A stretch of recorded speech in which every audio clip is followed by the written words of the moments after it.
En este día. Qué bueno es Dios, ¿no?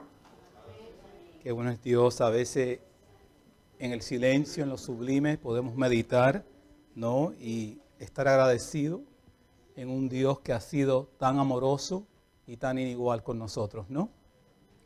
Hermanos, y en esta mañana, o sea, ya tarde, ¿no? Ya sé que son las 2:04 de la tarde, le pido que abran sus Biblias, porque vamos a examinar un solo versículo, algunos 2 o 3 más, pero es una promesa de parte de Dios.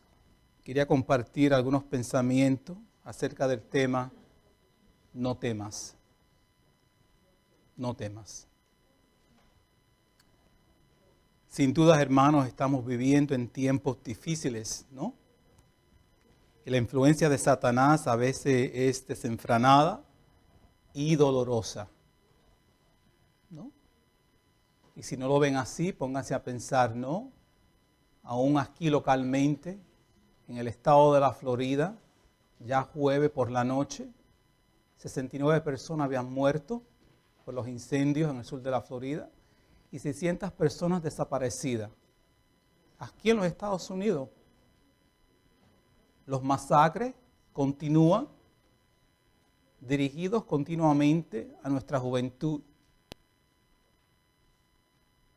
en sistemas escolares, en plantas universitarias y aún en lugares donde la juventud universitaria se reúne, aunque no sean quizás lugares de nuestro agrado, como barras o lugares donde toman y bailan, pero es ahí donde muchos están perdiendo la vida por estos masacres, ¿no? Que continúan.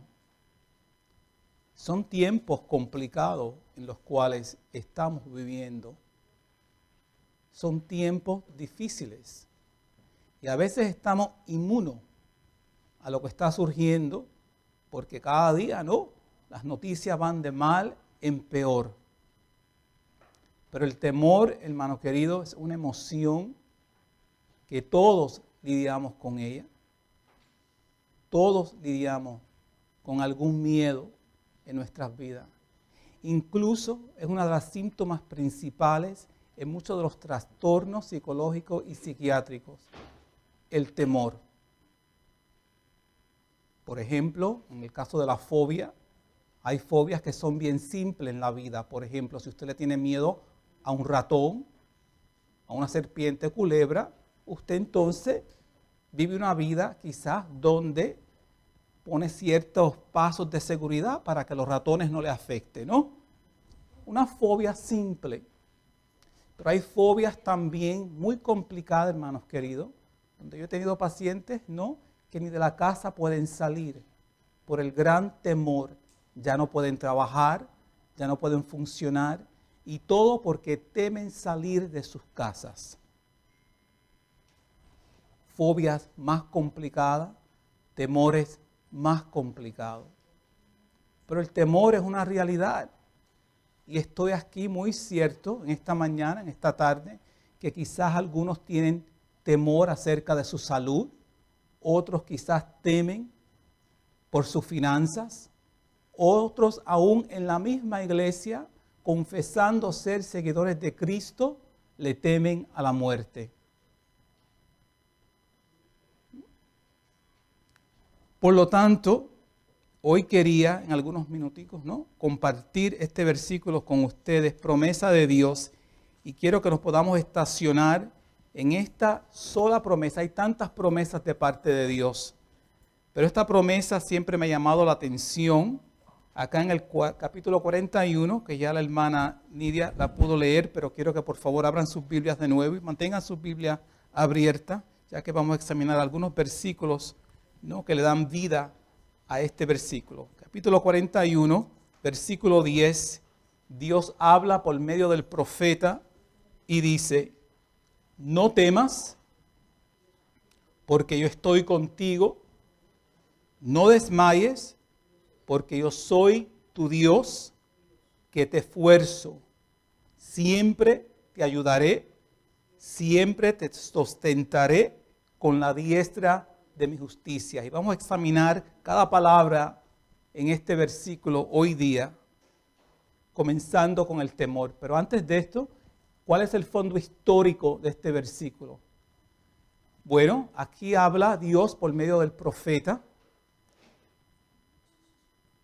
El pueblo de Israel se encontraba amenazado por el cuerpo militar, ¿no?, asirio. Ya Israel había sido llevado al cautiverio y ahora Judá miraba y entendía que ellos eran próximos a ser sujetos, ¿no?, a la mano de Babilonia. Había gran temor y el pueblo estaba en gran necesidad de una palabra de aliento, una palabra de esperanza, una palabra de consuelo. Y Dios, en su gran merced, Dios que siempre habla si solamente ponemos oído, Dios que se interesa por su presente y aún por su futuro, por medio del profeta, trae esta promesa. El libro de Isaías es un libro muy interesante, ya que lidia con problemas, ¿no?, que el pueblo de Israel experimentaron, y también nos presenta un panorama del futuro aún después de la segunda venida de Jesús. Es considerado el profeta mesiánico, ya que 800 años antes de Jesús casi vio, ¿no?, el reflejo de este gran Mesías, el gran Cordero, que sería nuestro gran libertador, ¿no? Y entonces aquí comenzamos con la idea del temor, hermanos queridos. ¿Cuál es el inicio del temor? ¿De dónde proviene el temor? ¿Cómo comenzó? ¿Es el temor algo negativo? ¿Es algo positivo? ¿Es una emoción? ¿Es una causa? ¿Qué es el temor? Bueno, en esta mañana o en esta tarde ya, quiero dejarles saber, hermano, que el temor verdaderamente es una causa del pecado. Y aunque tiene una cara positiva, por ejemplo, cuando nos vemos al frente de un océano, ¿no?, en toda su magnitud, sentimos a veces temor porque entendemos que tanto el mar como el océano es mucho más grande que nosotros, ¿no? Y podemos contemplar la grandeza de Dios y entender quién somos nosotros en comparación a esta gran naturaleza que Dios ha creado. Igualmente, si se ve bajo un cielo estrellado en alguna noche y puede examinar las estrellas de la noche, de nuevo puede sentir algún temor, ¿no? Pero un temor positivo, que quién es usted en comparación a ese cielo tan hermoso creado por un Dios tan poderoso. Y todo eso es muy positivo, ¿no? Incluso si se van al Salmo 8, ¿no?, versículo 4, rápidamente, pueden ver que el salmista dijo lo siguiente, el salmista David: cuando veo tus cielos, obra de tus dedos, la luna y las estrellas que tú formaste, digo, ¿qué es el hombre para que tengas de él memoria, y el hijo del hombre para que lo visites? ¿No? O sea, él reflexiona, David, el que fue rey, reflexiona y al ver los cielos se da de cuenta: ¿quién soy yo, Dios, a tu lado? ¿Y quién soy yo cuando me comparo a las obras de tus manos? ¿No? Es un temor muy positivo. Pero si nos vamos a Génesis, ¿no?, rápidamente al capítulo 3 de Génesis, si tienen sus Biblias, por favor, acompáñenme, ya que quiero que puedan examinar, para que puedan entender, hermano, esta promesa en contexto. A veces nos gusta, no citar promesas de la Biblia sin entender el contexto teológico de la misma, ¿no? Es importante que podamos entender qué es lo que Dios dice. Por eso es que hay promesas en la Biblia que son condicionales, hermanos. Y hay promesas que son incondicionales. Hay promesas en la Biblia donde Dios las cumplirá, haga lo que usted haga o deje de hacer. Pero hay promesas que son condicionales, que le toca a usted hacer algo. Le toca a usted caminar por fe. Tiene que activarse de alguna manera para que Dios cumpla esa promesa en su vida. Quedándose sentado o en la cama o mirando al aire, jamás se cumplirá la promesa. Esta promesa es condicional cuando Dios le dice, no temas, no temas. Nos toca a nosotros entender el contexto de ese temor y nos toca a nosotros poder entender cómo debo de vivir hoy yo mi vida para no importando lo que surja en mi sociedad, en este mundo, yo me pueda levantar cada día con ánimo y pueda decir, hoy no temeré, Dios mío, porque tú vas conmigo. ¿No? Pero yo tengo que tomar una decisión, tengo que vivir mi vida de tal forma que esta promesa pueda ser una realidad, no importando lo que Satanás o los desafíos de la vida puedan traer a mí. Y si nos vamos a Génesis rápidamente, el capítulo 3, vamos a entender el inicio en el jardín del Edén del temor y del miedo. Y rápidamente, si se van al versículo 8 conmigo, del capítulo 3 de Génesis. Dice la Biblia lo siguiente: que tanto Adán y Eva oyeron la voz de Jehová Dios que se paseaba en el huerto al aire del día, y el hombre y su mujer se escondieron de la presencia de Jehová Dios entre los árboles del huerto. Mas Jehová Dios llamó al hombre y le dijo, ¿dónde estás tú? Y él respondió, oí tu voz en el huerto y tuve miedo. Ese miedo en el hebreo significa temor, pero no temor de reverencia, temor porque hice algo malo, hice algo indebido, hice algo por la cual habrá consecuencia. Ese es el temor y el miedo que vemos aquí. Y tuve miedo porque estaba desnudo y me escondí. He ahí el inicio del temor por consecuencia de la desobediencia y el pecado, hermanos queridos. Y muchas veces hoy el cristiano vive con temor, vive con miedo, porque su caminar con Dios no está fijo. Porque quizás hay algo en su vida que impide plena comunión con Dios. Impide que la presencia de Dios traiga bonanza y tranquilidad a su ser. Es muy diferente del temor del gran predicador Salomón cuando dijo que el temor de Jehová es el principio de toda sabiduría, ¿no? Entonces son diferentes fases del temor. Pero no importando, aquí en el libro de Isaías, cuando Dios habla por medio del profeta al pueblo de Judá, he aquí donde Dios le dice, no quiero que temas, no quiero que tengas miedo, aunque ya has visto el poder militante y militar de la nación de Asiria. No quiero que tengas miedo, no importa lo que venga, quiero que confíes en mí. Y entonces Dios comienza, ¿no? En esta promesa hay como un diálogo que quiero que una vez más podamos examinar. Así, por favor, el libro de Isaías, capítulo 41, versículo 10, porque quiero que ahí nos quedemos ahora.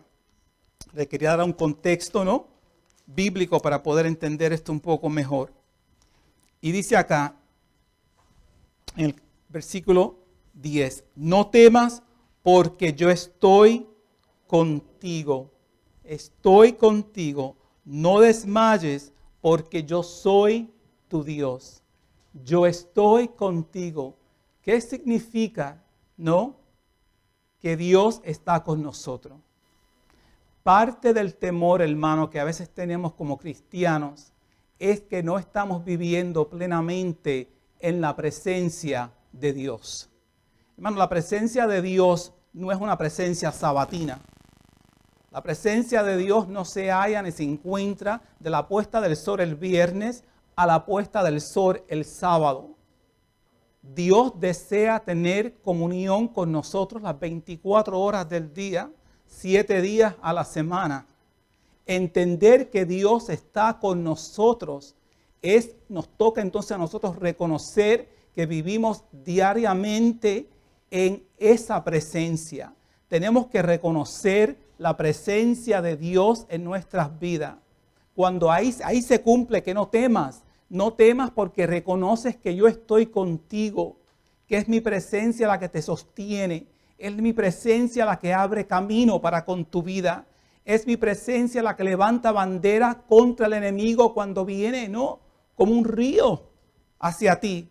Es mi presencia que será contigo en los días difíciles, porque no quiero tampoco que vayan a pensar que porque usted anda en la presencia de Dios está inmuno a lo que el mundo traiga. Mentira, ¿no? Mentira. No estamos inmunos, estamos viviendo en un mundo caído, somos parte de un gran conflicto, hermano, y vamos a estar heridos. Y quizás muchos perdamos nuestra vida, pero aún, por eso pudo decir el salmista, aún en el valle de la muerte, tú estarás conmigo. Aún en esa sombra tan oscura de la muerte, tú estarás conmigo, porque entiendo lo que es andar en la presencia de Dios. Y es por eso que Dios aquí puede decir, no temas porque yo estoy contigo. ¿Quién es el yo, hermanos queridos? Y una de las preguntas que tengo para usted en esta mañana, ¿cuándo fue la última vez que usted verdaderamente pudo sentir la presencia de Dios en su vida? Donde verdaderamente pudo sentir que no importando lo que viniese, iba a ser más que victorioso, porque sin duda alguna Dios estaba con usted. Hermano, es algo muy distinto andar en la presencia de Dios. Y es otra cosa muy distinta andar conforme a lo que la religión me ha enseñado. Son dos condiciones muy opuestas y muy diferentes. ¿Qué significa para usted andar en la presencia de Dios? ¿Cuándo fue esa última vez que usted sintió la presencia de Dios que lo cubría? La presencia de Dios que lo acariciaba. La presencia de Dios que le traía, conforte, ¿no? En medio del dolor, de la dificultad. Donde verdaderamente usted en su casa podía decir y puede decir, aquí está Dios. Entra a su habitación y se encuentra con Dios. Entra a su oficina, a su lugar de labor y reconoce que ahí está Dios, hermanos queridos. ¿Cuándo fue la última vez que usted pudo decir, he aquí, he sentido y siento la presencia genuina de mi Salvador? Y eso era lo que quería que Dios deseaba que el pueblo de Israel entendiese esa realidad. No temas porque yo estoy contigo. No desmayes, hermano, porque el temor, ¿no? Uno de los resultados del temor es el desmayo emocional, ¿no? El desmayo físico. Hermanos, muchas personas sienten temor. ¿Y qué surge cuando sienten temor? Cuando el miedo llega, hermanos queridos, a la vida. ¿Qué surge para muchas personas? Dejan de dormir, ¿no? Muchos comen menos, otros comen más. Por lo tanto, el cuerpo se afecta de una manera u otra. Las emociones se descontrolan. No tenemos juicio alguno. ¿Sabe usted, hermanos, que muchos piensan, ¿no? Muchos filósofos, muchos psicólogos, piensan que el temor es la razón primordial por la cual el ser humano no alcanza sus habilidades. El temor paraliza, hermanos queridos. El temor paraliza. El temor es tan fuerte que tiene el poder de dejarlo en una cama, no por un día, pero a veces por semanas. El temor es tan horrible que a veces oímos y vemos lo que no está ahí por el temor. El temor ha sido la razón por la cual a veces muchos seres queridos han matado a otros seres queridos, porque al oír un ruido a medianoche a la casa, toman su revólver o su pistola y disparan al ser querido, porque pensaban que era un ladrón, porque viven con ese gran temor que a medianoche un ladrón va a entrar a la casa y va a acabar con ellos y con todo lo de la casa. El temor es engañizo, hermanos queridos. El temor ciega y por lo tanto el temor desmaya, ¿no? Y muchas veces, desafortunadamente para el cristiano, en vez de acercarnos más a Dios, por el temor nos alejamos más. En vez de orar más, oramos menos. En vez de leer las Santas Escrituras más, las leemos menos. En vez de ir a la iglesia más, vamos menos. Todo por el temor. Y otra cosa que hace el temor es que el temor nos engaña y nos hace sentir que el cambio está en nuestras manos. Nos hace menos dependiente de Dios y más dependiente del yo. Y eso es una gran equivocación, hermano. Porque cuando viene temor a nuestras vidas, nosotros queremos resolver en ese momento.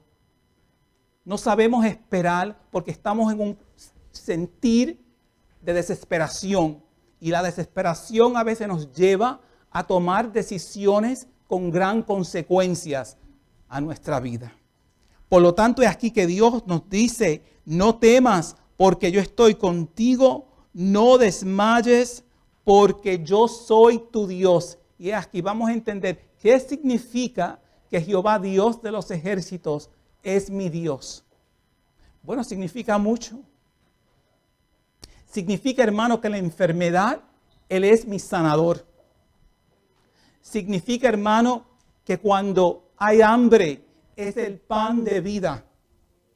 Significa, hermano, que cuando tengo problemas financieros, Él me dice a mí que el oro y la plata es mía, dice Jehová. ¿No? Significa, hermanos queridos, que cuando me haya perdido, Él es la respuesta. Él es el buen pastor que irá detrás de mí a encontrarme, no importando en la condición que yo me encuentre. Y Jesús, hermano, en su ministerio le enseñó no solamente por palabra y por hechos, y ayudó a sus discípulos a no tener temor, a entender verdaderamente lo que significaba andar con Dios. Si se van al libro de Juan rápidamente, capítulo 14, Jesús ministrándole a sus discípulos antes de ir al Calvario, en el capítulo 14, los primeros 3 versículos, le da una promesa inigual a sus discípulos, ¿no? Y le dice a ellos, no se turbe ¿qué? Vuestro corazón, ¿no? Lo primero que hace el temor es que nos turba completamente, ¿no? Nos turba las emociones, el uso de razón, nos turba completamente el temor. No se turbe vuestro corazón. ¿Creéis en Dios? Creed también en mí. En la casa de mi Padre muchas moradas hay. Si así no fuera, yo os lo hubiera dicho. Voy pues a preparar lugar para vosotros. Y si me voy y os preparo lugar, vendré otra vez y os tomaré a mí mismo para que donde yo esté, vosotros también estéis. Qué promesa inigual. Este Dios, este Jesús básicamente dice aquí, yo siempre estaré con ustedes, ¿no? Y aún en mi ausencia estoy con ustedes por medio de mi Santo Espíritu. Hermanos, a veces el temor llega y no nos permite sentir la presencia de Dios.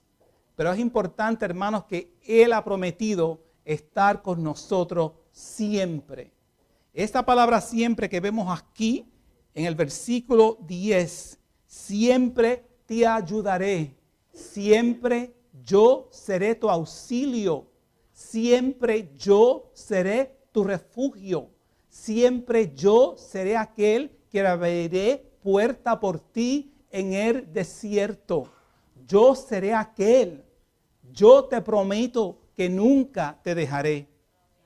La semana pasada leí en Patriarcas y Profetas el Éxodo, ¿no? El capítulo 25. Y le insto, si esta tarde tiene tiempo, hermanos queridos, que puedan sentarse y leer. Y compartía yo con mi esposa que es un capítulo que siempre me ha encantado. Porque a veces, hermanos, nos olvidamos que el pueblo de Dios se halló un día mirando al Mar Rojo, o sea, el Mar Rojo hacia el frente y Faraón detrás de ellos. Y no tenían salida alguna. No tenían ninguna salida, hermano. Me imagino que había temor en ese campamento, ¿no? Y querían tomar inmediatamente, ¿no? querían poder hacer algo y rápidamente murmuraban contra el siervo de Dios, Moisés. Y le decían a Moisés, óyeme Moisés, no había sepulcro allá en Egipto, que ahora tú nos traes aquí al desierto para que aquí sea nuestro final, para que seamos enterrados acá.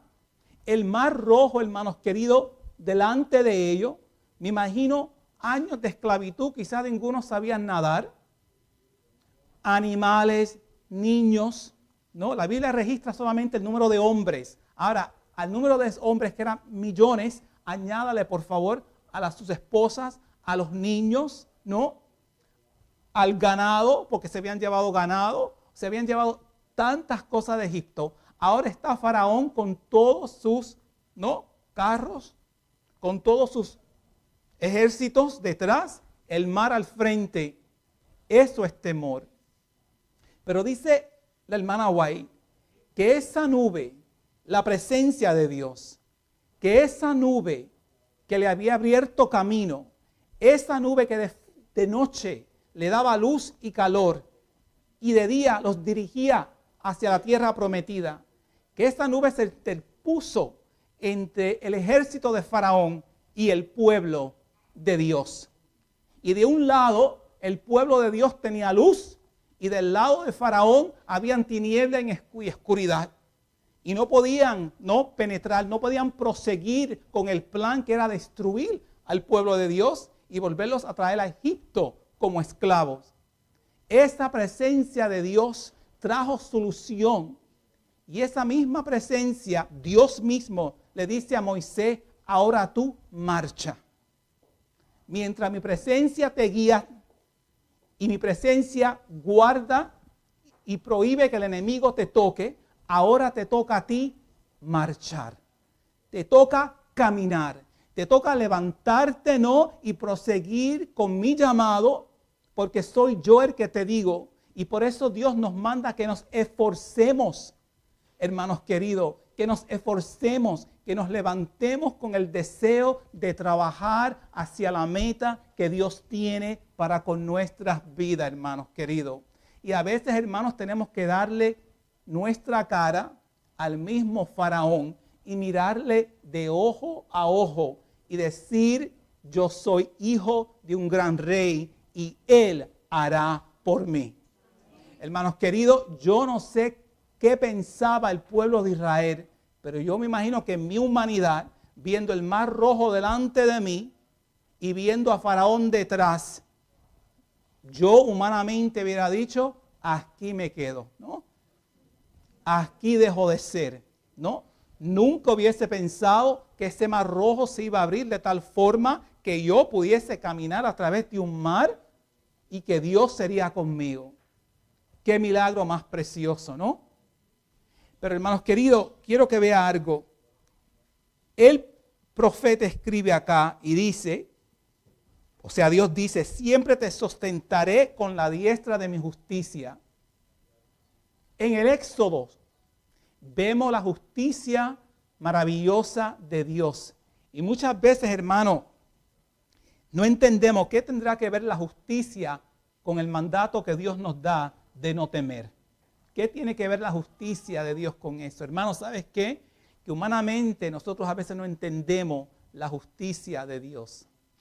Hermano, si Dios es un Dios bondadoso, ¿ustedes lo creen así? Si Dios es un Dios de misericordia, es porque primeramente Dios es un Dios de justicia. A veces pensamos, y cuando separamos esa palabra, ¿no?, justicia, ese término justicia, pensamos solamente en lo legal. Hermanos, si Dios tiene bondad con usted, si Dios, aunque usted no lo merece, es misericordioso con usted, obra misericordia con usted, es porque primeramente Él es un Dios justo. Si Dios, cuando abrió camino para el pueblo de Él en el desierto, lo hizo de tal forma que al entrar Faraón con sus carros fueron ahogados y destruidos, es porque en su misericordia Dios pudo desplegar su justicia. Su justicia vino primero. Dios ya sabía, hermano, que al pueblo de Dios verse, ¿no?, con la gran necesidad de cruzar el mar rojo, y reconociendo que Faraón no iba a darse por vencido, ya él sabía, y como le dijo a Moisés, desde hoy en adelante ya Faraón no será problema tuyo. Yo obraré, yo quitaré ese mal que te ha venido persiguiendo por tanto tiempo, hermanos queridos. Así que hoy Dios quiere que usted no tema, porque Dios hoy quiere obrar en su vida y quiere obrar con misericordia y con justicia. Hermano querido, le digo con toda sinceridad, Dios tiene el poder de quitar todo aquello de su camino que le causa temor. Dios tiene todo poder, como lo hizo con su pueblo, ¿no? Y le trajo muerte a Faraón y a su ejército. Dios puede eliminar todo aquello que hoy le traiga temor. Pero hay ciertas condiciones, hermanos, y esta condición es crucial, que usted conozca quién es Dios y que usted viva en su presencia. Es inigual. En el versículo 13 del mismo capítulo sigue hablando Jehová el profeta y le dice, porque yo Jehová soy tu Dios. Yo Jehová soy tu Dios. ¿Quiéreseme decir a mí que para que Dios obre, yo tengo que reconocer a Dios a un nivel personal? Yo tengo que decir, iglesia de Boca Ratón, que Dios hará por mí porque Él es mi Dios. No el Dios de la hermana Esperanza, aunque sí lo es, pero es mi Dios porque yo lo conozco individualmente, porque yo le sirvo individualmente, porque no importando lo que hagan a mi derecha y a mi izquierda, yo le conozco y le soy fiel. Y por lo tanto, en esa fidelidad, Dios hará por mí. Porque es mi Dios. Porque yo, Jehová, soy tu Dios, quien te sostiene de tu mano derecha y te dices, no temas, yo te ayudo. Y muchas veces, hermano, somos retados en la vida, pero es importante que usted conozca quién es Dios, hermanos queridos. Que hoy no salga de este lugar sin tener ese entendimiento. ¿Quién es Dios para usted? ¿Es un Dios lejano que solamente se preocupa por algunos asuntos? ¿O es un Dios íntimo y personal, hermano, con el cual usted puede dialogar, hablar diariamente? Hermano, muchas veces cuando Dios se prepara a hacer algo nuevo en nuestras vidas, sentimos que todo a nuestro alrededor se derrumba. Cuando Dios se prepara a hacer algo nuevo en nuestras vidas, a veces nuestro mundo se cae en pedazos. Y es por eso que Dios nos manda a tener fe, porque Él es el que nos va a sostener. Lo último que pensaba el pueblo de Israel al cruzar el desierto era que Faraón se iba a volver a levantar. Acuérdense, hermanos queridos, que antes de eso cayeron muchas plagas. La última plaga, ¿no?, donde el primer hijo de cada hogar falleció, fue suficiente para Faraón decir, váyanse, porque yo no puedo más con ese Dios de ustedes. Ya yo no puedo más, váyanse, no los quiero volver a ver. Pero qué interesante, hermanos queridos, ¿no? Mire cómo es el ser humano. Rápidamente se olvidó Faraón de esas plagas y se olvidó de esa última plaga y prosigue, ¿no?, a atacar. Y yo me imagino, hermanos queridos, que el pueblo de Israel quizá pensaba, salimos, y no solamente salimos de Egipto, salimos con riquezas de Egipto. Porque Dios le había prometido proféticamente a Abraham que saldrían, ¿no?, con todas las riquezas de Egipto. Así que no salieron como pobres de Egipto, ¿no? Salieron pudientes de la casa de Faraón. Y aún con todo eso, hermanos queridos, se dieron de cuenta, quizás muchos pensaban, ahora es que voy a vivir, ya no voy a ser más esclavo, ahora es que viene lo bueno para con mi vida, ¿no? Y Dios obviamente quiso establecer una vez más que tu dependencia debe de ser siempre centrada en mí. Y muchas veces antes que Dios obre en su vida, hermano querido, Dios verdaderamente permite que su mundo quizá caiga en pedazos. Pero con todo eso que él le dice, no temas, porque yo te ayudo, ¿no? Que Dios es bueno. Hermano, déjeme decirle algo. Yo soy una persona muy privada, así que lo que le voy a decir, se lo voy a decir en un resumen muy corto, y mi esposa lo sabe. No hablo nada de mi vida, no, nunca ha sido, siempre toda mi vida en la iglesia y nunca me ha gustado. Soy súper privado. En el año 2012, yo comencé a enfermarme, unos dolores que no lo soportaba. Y por 2 años no encontraban causa alguna médicamente. En el 2014 fui hospitalizado por varias veces, ¿no? En el 2014 los dolores continúan 2 años después. Y por fin un neurólogo, ¿no? Interesante, un neurólogo se da cuenta que quizás tenía una condición cardióloga, ¿no? En el corazón, problema en el corazón, que ni los mismos cardiólogos habían podido en ese momento identificar. Mire que era tan complejo, y no soy una persona muy privada, para un contoso digo, que el neurólogo, que había sido entrenado en el campo de psicoanálisis también, como entendía que yo también venía del campo de salud mental, me dijo, quizás tienes que regresar y ser analizados de nuevo, tienes que regresar y entrar en una serie de terapias, porque es que no te encontramos causa física alguna. Y yo insistía que había un problema físico conmigo. Y yo le dije, bueno, quiero una evaluación de tal forma, ¿no? Le pedí una cierta evaluación y le dije, si la evaluación no da con nada, pues quizá voy a entretener la idea que quizá el estrés de la vida, ¿no? Me lleva de nuevo a la gran necesidad de poder entrar a un análisis, como él me dijo, ¿verdad? Y yo dije, bueno, si no damos pies con bola, pues yo muy bien, me someto. Me analizó, hizo ciertas evaluaciones, ¿no? Llamó al cardiólogo que me estaba atendiendo aquel día. Allá pelearon, se insultaron porque encontró la causa. El cardiólogo no lo había encontrado. Bueno, lo que le quiero decir, hermano, es que fui hospitalizado y en menos de una semana me sometieron a 2 procedimientos en el corazón. Y luego a los 6 meses después de ese proceso, vuelvo de nuevo al hospital y soy ingresado. Hermano, si usted quiere, fue la primera vez en mi vida donde yo no solamente sentí temor, sino terror, ¿no? Ocurrió al mismo tiempo que mi hijo menor, soy padre de 2 hijos, que mi hijo menor ingresaba al Colegio Adventista aquí del sur, ¿no? Para comenzar sus estudios en teología, para ser pastor de la Iglesia Adventista del Séptimo Día. Para mí yo pensaba que el mundo ahí se me acababa. Tenía un hijo mayor que estaba en su rebeldía total, ¿no? Que le había dicho no a Dios, no a la iglesia, no a todo lo que yo y mi esposa le habían enseñado.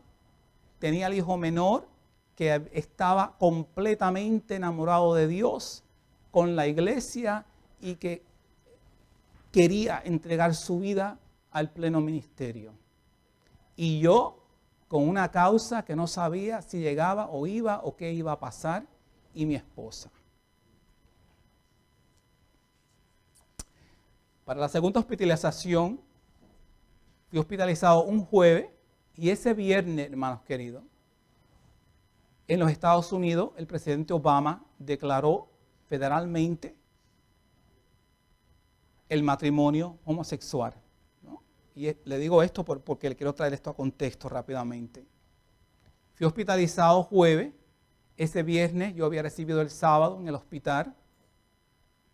Mi esposa había llegado. Y mi habitación, ¿no? Tenía una ventana donde yo podía ver, ¿no? En el estado de Nueva York, la ciudad de Nueva York, está el gran edificio, el Empire State Building, ¿no? Lo que dicen el Empire State Building, ¿no? Bueno, ahora es el edificio más, bueno, era uno de los edificios más altos en la ciudad de Nueva York.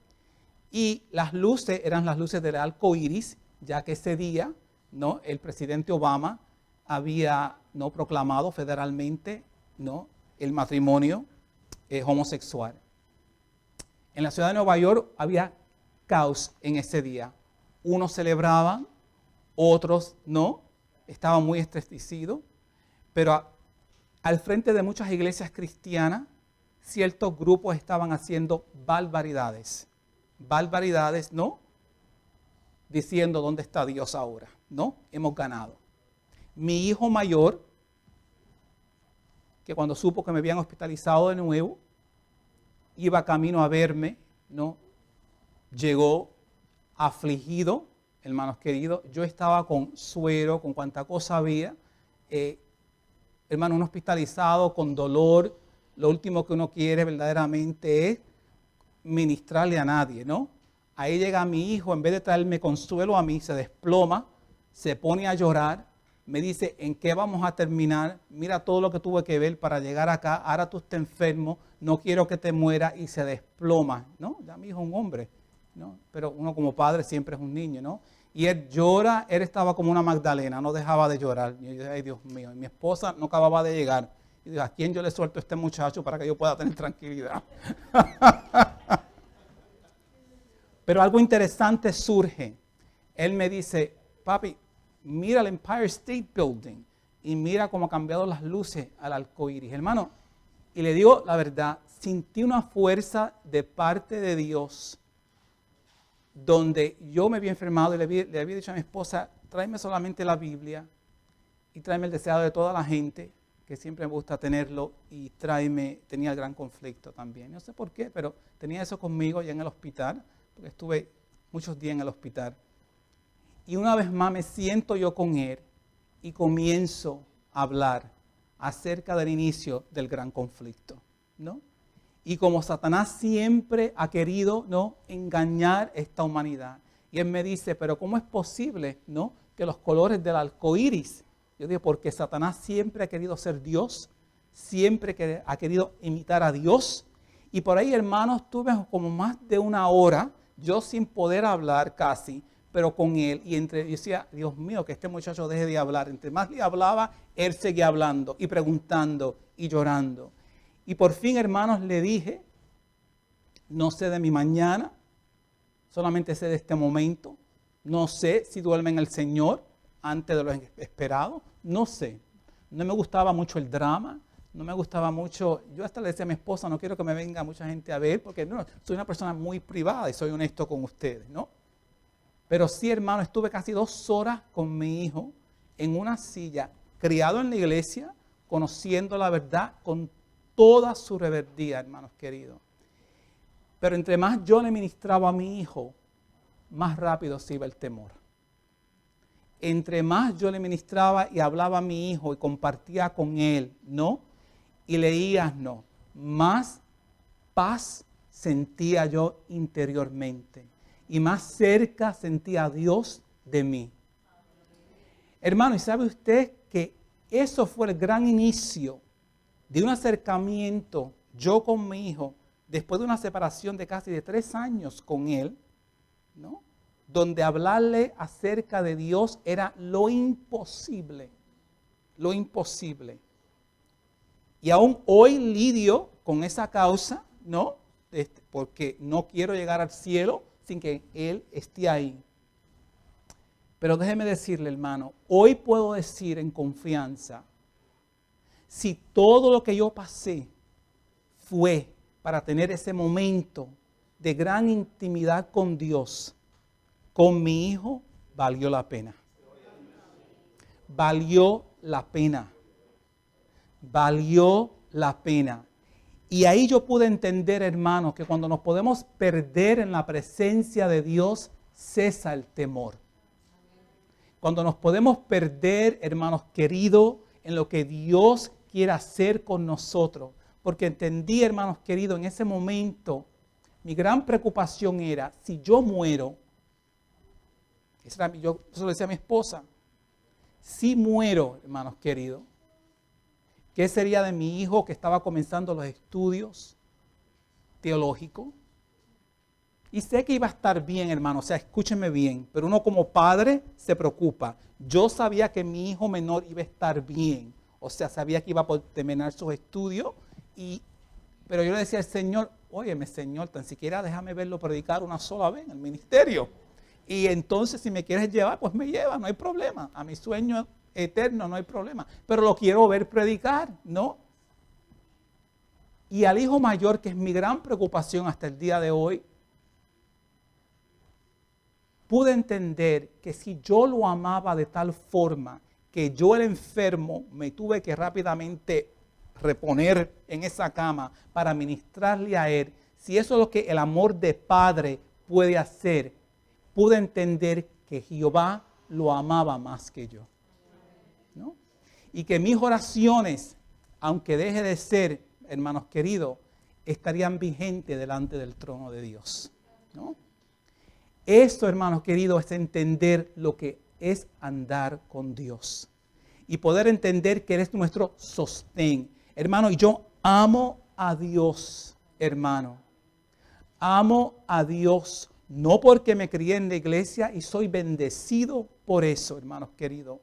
Le amo porque fue aquí, hermano. Yo siempre digo a mi esposa, fue en una iglesia, quizá el doble de este, donde un sábado, como siempre se lo diré, yo niñito, pequeñito, ¿no? El pastor predicó, hizo un llamado, yo tenía como algunos 7 o 8 años, yo corro al altar y mi vida cambió para siempre. Para siempre. Amo este remanente, amo esta iglesia. Hay verdad presente que es preciosa, hermanos. Pero lo más importante es que en ella entendí quién era Dios, ¿no? Y hoy no es que tenga una relación con la iglesia adventista del séptimo día, es que conozco a Dios, ¿no? Y que Dios se ha manifestado en mi vida por medio de esta estructura, ¿no? Y que le he conocido por medio de estas enseñanzas doctrinales, hermano. Y siempre digo a ustedes que me enamoré de todas las doctrinas. Me enamoré como niño de la doctrina del santuario celestial. Y no la suelto, hermanos queridos. Y no la suelto. Hermanos, poder entender que tenemos un sumo sacerdote que va a esta intercesión por usted y por mí. Yo no estoy solo. Y puedo decir que este gran yo soy siempre estará conmigo. Y si nos vamos rápidamente a Isaías para comenzar a concluir, hermano. Si nos vamos al capítulo 43 de Isaías, quería compartir estos últimos 2 versículos con usted. Luego quiero, después del himno, quiero orar con ustedes.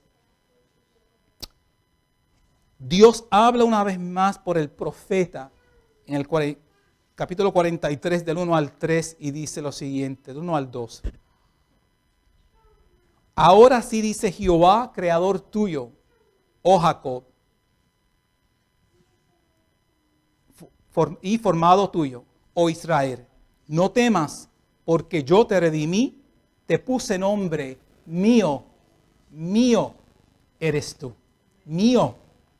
¿Usted sabe lo que es eso, hermano? Yo le pertenezco a Dios. Soy de Él. Si usted reconoce quién es Dios, ¿quién podrá quitarle de las manos de Dios a alguien que Él tenga en sus manos? Me voy yo si quiero. Me voy yo si quiero, si es mi voluntad. Pero nada ni nadie me puede arrebatar de las manos de Dios. Porque Dios me dice aquí que me puso nombre. Iglesia de Boca Ratón, Él le puso nombre a usted. Él le puso nombre y usted le pertenece.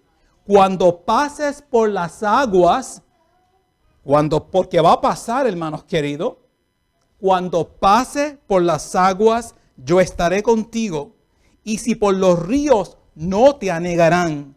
Cuando pases por el fuego, porque vas a pasar por el fuego, no te quemarás, ni la llama arderá en ti. Promesa de Dios, ¿no? Promesa de Dios. En el camino a Cristo, le traje este caminito aquí a Cristo para que pudiera ver, ¿no? Hermano, se lo recomiendo, ¿ah? Y no solamente una vez al año, tan siquiera 3 veces al año, ¿no? Que lo lea. Porque cada vez que leo el camino a Cristo, siempre hay algo nuevo, ¿no? ¿Sabe? Yo tenía como 10 años cuando mi mamá me dio mi primer camino a Cristo. Y le digo por qué. Porque para aquel entonces me lo dio en inglés y yo estaba contentísimo. Porque todo era en español, ¿no? Y yo me crié aquí en este país Así cuando vi mi primera copia en inglés, me enamoré perpetuamente, ¿no? Y después siempre lo leo en español también, pero quería compartir esta cita con usted de la Mensajera del Señor en la página 91 del Camino a Cristo, donde ella dice lo siguiente: no es la voluntad de Dios, escúcheme bien, con esto terminamos, no es la voluntad de Dios que su pueblo sea abrumado por el peso de los cuidados. Pero al mismo tiempo no quiere que nos engañemos, hermanos. Él no nos dice, no temas, no hay peligro en vuestro camino. Él sabe que hay pruebas y peligros y nos ha manifestado esta verdad abiertamente. Él no ofrece a su pueblo quitarlo del medio de este mundo de pecado y maldad, pero le presenta un refugio que nunca falta.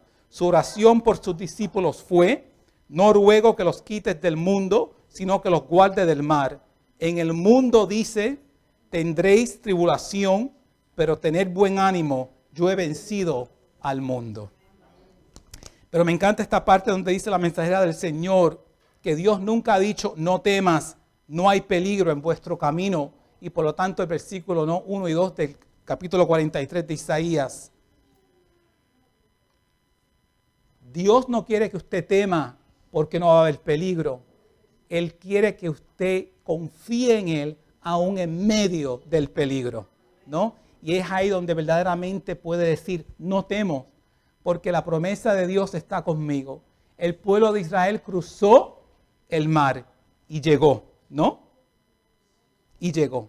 Nosotros, hermanos, cruzaremos si nos mantenemos, ¿no? Esa, ¿no?, es el reto. Ese es el reto que le hago en esta tarde, ¿no? Van a ser la una. Que se mantengan en Dios. Hermanos, Dios tiene maravillas para vuestra vida. No permita que el temor, hermanos queridos, le robe la bendición que Dios tiene para usted.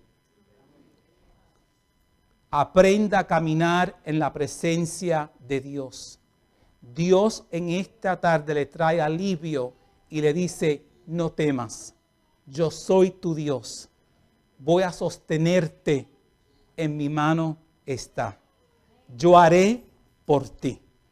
Yo haré, pero conozca a ese Dios. Y Dios hará porque Dios es fiel a su justicia. Dios le guarde en este día y terminamos, ¿no?, con el himno, hermano Noel, con el himno Día en Día.